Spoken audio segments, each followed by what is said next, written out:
पैसा एक भूत है। पैसा लेने से अगर आप इसका महत्व समझे तो बेहतर है कि आप नहीं समझे।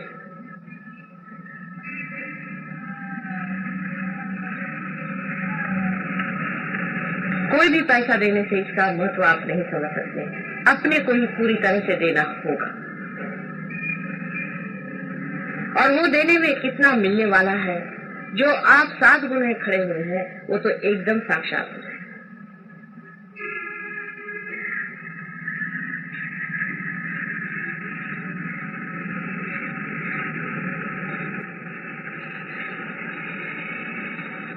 ध्यान में समष्टि रूप में ही आपको आना होगा, ये जरूरी है।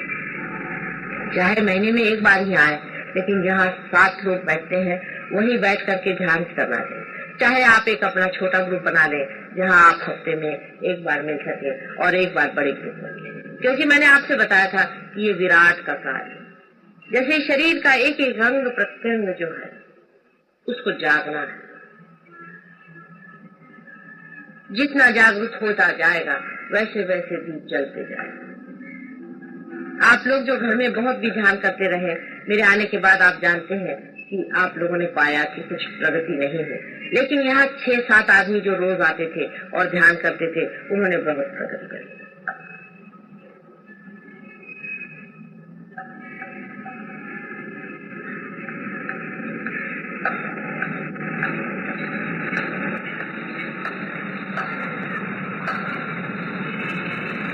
ध्यान में अगर आपकी आंखें फड़क रही हो तो समझ लेना चाहिए कि आज्ञा चक्र पे कोई चोट हो रही है। उसमें बुरा मानने की कोई बात नहीं है। अपना आज्ञा चक्र अगर खराब है तो उसे ठीक कर लेना चाहिए, क्योंकि आपका आनंद कम होता है। आपका शरीर अगर हिल रहा हो ध्यान में और आप आराम से बैठ नहीं सक रहे हैं तो समझ लेना चाहिए कि आपके मूलाधार पे चोट हो गई। ये और भी डेंजरस सिचुएशन हो जाता है। मूलाधार पे जब चोट हो जाती उसका भी इलाज करवा लेना चाहिए। वो भी लोग जानते हैं किस तरह से मूलाधार चक्र को ठीक करना है। जानने को तो आप लोग मेरे लेक्चर सुन सुन के सब शास्त्र जान रहे हैं, लेकिन मैं देखती हूँ कि जो लोग थोड़े ही दिन पहले आए हैं वो आप लोगों से कभी कभी बहुत जोरों में जल्दी आगे बढ़ जाते, क्योंकि ये पढ़ाने लिखाने की बात है। ये आपके हाथ अगर थरथरा रहे हैं, कपकपा रहे हैं, तो भी समझ लेना चाहिए कि कुछ न कुछ आपके अंदर बहुत बड़ी खराबी हो गई है। उस पे जूते मारने का इलाज सबसे अच्छा है। कल एक साहब आपने देखा होगा कि वहाँ कहने लगे कि माता जी मैं एकदम जड़ हो गया, फिर मेरे सामने आके यूं करने लगे।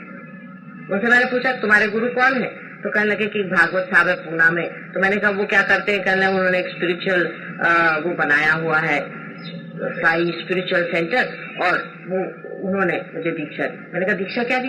ये हिलने की दीक्षा दी। कहने मैंने 16 साल में बीमारियां उठाई, मेरी नौकरी चली गई, ये हो गया वो हो गया। मैंने कहा तुम्हारे अक्ल नहीं आई? अगर तुम्हारे गुरु है तो तुमको ऐसा होना नहीं चाहिए। कितने रुपए दे? अभी तक 5-6 हजार रुपए दे चुका हूँ सेंटर।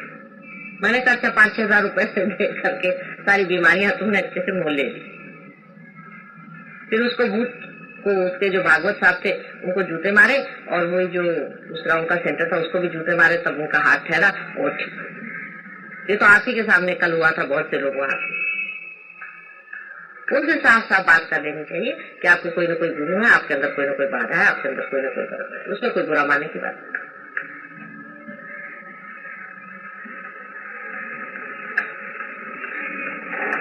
लेकिन मैं देखती हूँ कि एक को जरा सी भी बाधा पकड़ती तो दूसरा बाधे वाला बराबर उसके साथ में खड़ा हो जाता है, लाइन से वहां खिंच जाते हैं साथ में, और पता हो जाता है कि सारे बाधे वाले साथ बैठे। असल में ऐसा बैठना नहीं है, सबको अलग अलग बैठना चाहिए अधिकतर।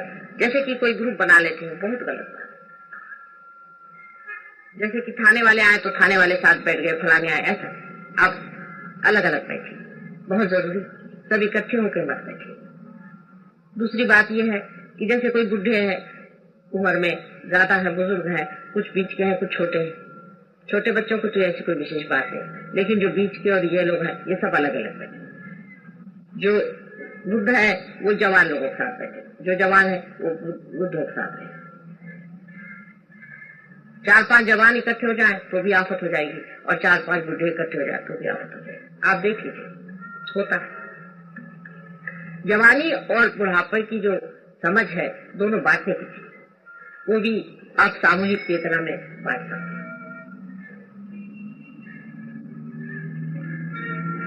बड़ों को समझदारी चाहिए, विजडम चाहिए, जरूरी है, बहुत वाइज होना चाहिए, बड़प्पन चाहिए, बड़ा दिल चाहिए, और छोटों को मान्यता चाहिए, बड़ों का मानना चाहिए, और छोटों में एक्टिविटी ज्यादा होनी चाहिए बड़ों से। जिस चैतन्य शक्ति से सारी सृष्टि चल रही है वही आपके अंदर से बह रहा है, ये आप जानते हो। फिर जिन हाथों से, जिन पांव से ये चीज बह रही है उसको अत्यंत पवित्र रखा। मेरा मतलब धोने दबाने से नहीं, इससे जो भी आप काम करें अत्यंत सुंदरता से, सुगमता से और प्रेम से होना चाहिए। सबसे बड़ी चीज प्रेम। ध्यान में गति करना यही आपका कार्य है और कुछ भी आपका कार्य नहीं, बाकी सब हो रहा है। और अगर आप में से कोई भी जब ये सोचने लगेगा कि मैं ये कार्य करता हूँ और वो कार्य करता है, तब आप जानते हैं कि मैं अपनी माया छोड़ती हूँ और बहुतों ने उस पर काफी चोट खाई। वो मैं करूँ, पहले ही मैंने आपसे बता दिया है कि कभी भी नहीं सोचना है कि मैं ये काम करता हूँ या वो काम करता हूँ। हो रहा है जैसे ये जा रहा है और आ रहा है। आप सब तरह से अकर्म में हैं। जैसे कि सूर्य ये नहीं कहता कि मैं आपको प्रकाश दे, वो दे रहा है क्योंकि वो एक कांता में परमात्मा से इतनी प्रचंड शक्ति को अपने अंदर से बहा रहा है। ऐसे ही आपके अंदर से अति सूक्ष्म शक्तियां बह रही है क्योंकि आप एक सूक्ष्म मशीन है। आप सूर्य जैसी मशीन नहीं है, आप एक विशेष मशीन है जो बहुत ही सूक्ष्म है, जिसके अंदर से बहने वाली ये सुंदर धाराएं आपके अंदर एक अजीब तरह की अनुभूति देंगी ही, लेकिन दूसरों के भी अंदर उनके छोटे छोटे सूक्ष्म सूक्ष्म जो पहलू हैं, जो छोटे छोटे यंत्र हैं, मशीनें हैं, उनको एकदम से प्रेम पूर्वक ठीक कर दें।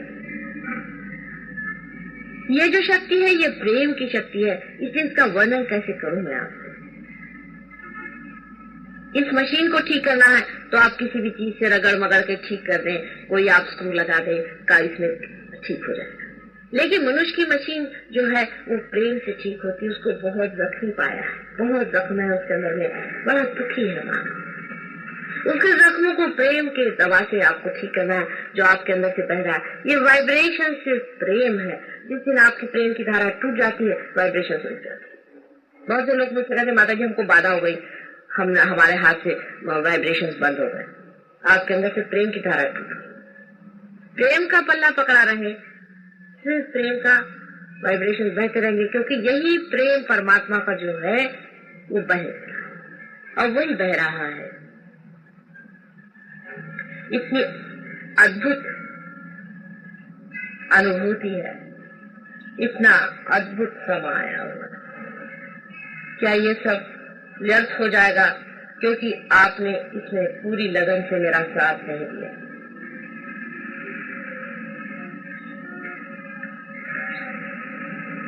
हर एक बात आप खुद भी जान सकते हैं और न जानने पर मैं भी आपसे हर एक बात बताने के लिए हमेशा तैयार है। लेकिन थोड़ा सा इसमें एक आपसे सुझाव देने का है कि आप इसके अधिकारी तो हैं या नहीं, इसे सोच लीजिए। क्योंकि आप मेरे ध्यान में आते हैं, जैसे मराठी में बहुत से लोग कहते हैं मी मुद्दामून आले, इससे आप अधिकारी नहीं। आप अधिकारी इसलिए होते हैं कि आपके अंदर वो गहराई आ गई। जैसे घाघर है, जितनी गहरी होगी उतना पानी उसमें समा जाए। अब वो गहरी नहीं है तो उसमें पानी डालने से क्या फायदा, हो तो सब पानी निकल जाए। अपनी गहराई आप ध्यान से बढ़ाएं, ध्यान पे स्थित होइए, ध्यान में जाइए। ध्यान में जो विचार आ रहे हैं उनकी ओर देखते ही साथ आप निर्विचार हो जाएंगे। निर्विचार होते ही उस अचेतन मन में, अचेतन सुप्त चेतन नहीं कह रहे, अचेतन मन में अपनी चेतना के सहित आप जाएंगे। आपकी चेतना, आपकी कॉन्शियसनेस खत्म नहीं होगी। वहां आप चेतना को जानेंगे।